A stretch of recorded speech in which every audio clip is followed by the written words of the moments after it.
I was really first switched on to self-portrait some years ago, and I explained that really that is the zenith of an artist at work, when he's expressing himself about himself.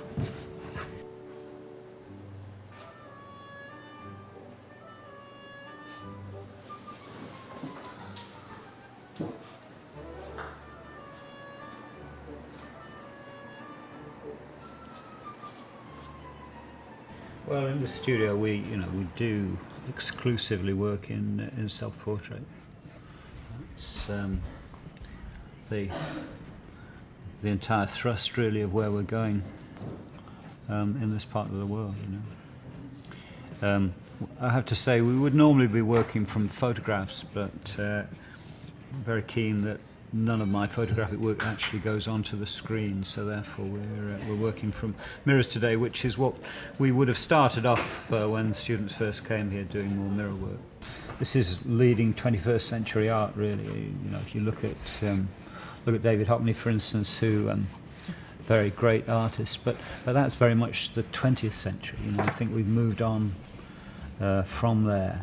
My image has become so valuable, really, out there that the intellectual property that I have in my face is becoming, there's a danger of it being stolen left, right and centre, really, so I've got to hang on to it. And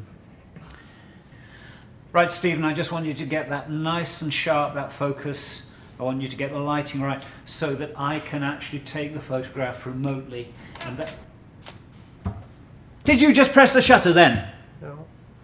Look, get this clear. There's only me that takes photograph of Mark Ciss. Nobody else gets a chance to do that. It is absolutely against the rules in here.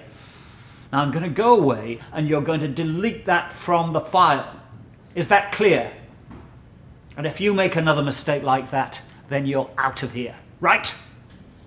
Does the mirror, does that obscure your face in a way? Does it change the way your face looks? Is in reverse, so it's not a property that can be used as easily.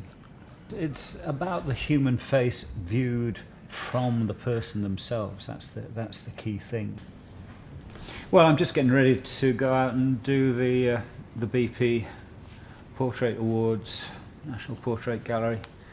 It's quite gratifying, obviously, because I'm a former winner of the award myself, so it's rather nice to be asked to go back and present it.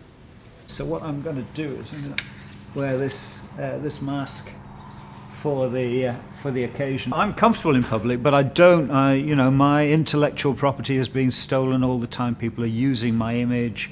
I want to protect my image. I want to make sure that it's not available on mugs or wherever people want to put it. If Brian Epstein had had a bit more nous about him, he would have taken much more care about the Beatles image. He wouldn't have had them on all the tat. Natalie came along as a student, and she was always one of those students who came and asked questions after class. Was really, really interested, and clearly interested in what she was doing. Yeah, I don't know if you'd say it was love at first sight, really, but we did hit it off pretty fast. I mean, you were someone I'd always admired. I've seen your work for so long, and to see it up close and to hear you describe it. I mean, when I think of how many years I kind of wasted drawing other people, painting other people, landscapes, animals, objects, and it's only when you hear the way Mark talks about the importance of self-portraiture that you tune into it and you realise you were wasting your time. There's something inside you that I could sense was there, just really waiting to burst out, and I look at the work that you're producing now, and it's just on a completely different plane from what I first saw you doing.